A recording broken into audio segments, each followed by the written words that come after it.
Karnataka Congress MLA Vinay കുൽക്കർണിയെ 6 വർഷത്തേക്ക് നിയമസഭയിൽ നിന്ന് അയോഗ്യനാക്കി. ബിജെപി നേതാവ് യോഗേഷ് ഗൌഡ വധക്കേസുമായി ബന്ധപ്പെട്ട തടവ് ശിക്ഷ വിധിച്ചതിന് പിന്നാലെയാണ് നടപടി. വിവരങ്ങളുമായി സജു ചാമുക്കാലയിലാണ് ചേരുന്നത് ബംഗളൂരിൽ നിന്ന്. സജു, ഈ ക്രിമിനൽ കേസിൽ ശിക്ഷ വരുന്നു, അതിനുശേഷം ഇപ്പോൾ അയോഗ്യത.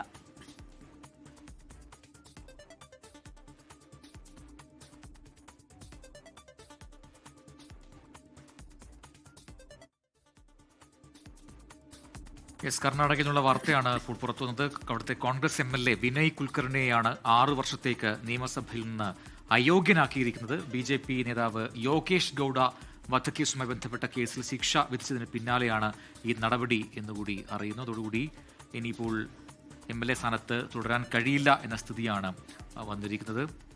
അതിന്റെ കൂടുതൽ വിവരങ്ങൾ അല്പസമയത്തിനകം ലഭ്യമാകുമെന്ന് പ്രതീക്ഷിക്കുന്നു.